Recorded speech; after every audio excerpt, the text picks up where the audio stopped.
अधिक मास महात्म्य अध्यायसार अध्याय 4. श्री गणेशाय नमः. श्रीकृष्ण धर्मराजाला म्हणाला, मी तुम्हाला पूर्वीचा इतिहास सांगतो. ही पांचाली, ही द्रौपदी तुमची पत्नी पूर्वजन्मी मेधावी नावाच्या ब्राह्मणाची कन्या होती. तिच्या जन्मवेळी तिची माता मरण पावली. पित्यानं तिचं प्रेमानं पोषण केलं. तिला त्यानं पुष्कळ विद्या शिकवून चतुर केलं. ती वयात आल्यावर इतर स्त्रियांची लग्न झालेली पाहून आपलंही लग्न व्हावं असं तिला फार वाटू लागलं.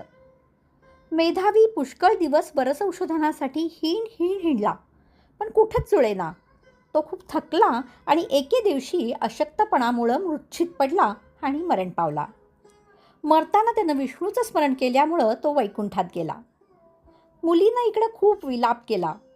तिचं रडणं ऐकून आसपासचे कित्येक लोक तिची करुणा येऊन तिथं आले आणि सर्वांनी मिळून तिचं सांत्वन केलं. मेधावीच्या प्रेताचं दहन केलं. मुलगी एकटीच राहू लागली. काही दिवसांनी तिथं दुर्वास मुनी आले. धर्मा, या दुर्वासांनीच कुंतीला, तुझ्या मातेला, देवांना आवाहन करण्याचे मंत्र दिले होते. हे फार ज्ञानी आणि शीघ्रकोपीही आहेत. ते दीर्घायुषी आहेत. माझ्याच बाबतीतली त्यांची एक कथा सांगतो.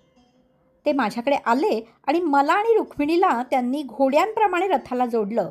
ते रथात बसले आणि आम्हाला रथ ओढायची त्यांनी आज्ञा केली. आम्ही रथ ओढू लागलो. रुक्मिणीला खूप तहान लागली तेव्हा तिची दया येऊन मी माझ्या पायानं भूमीला दाब दिला आणि गंगा उत्पन्न केली. रुक्मिणीच्या तोंडामध्ये गंगेची धार पडली. त्याचाच दुर्वासांना राग आला आणि त्यांनी आम्हाला शाप दिला.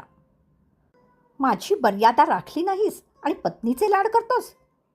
तुझा आणि तुझ्या पत्नीचा घोर वियोग होईल आणि खरंच रामावतारात हा शाप मला भोगावा लागला. असे हे दुर्वास मुनी त्या कन्येच्या घरी आले. तिने त्यांचा पाहुणचार केला.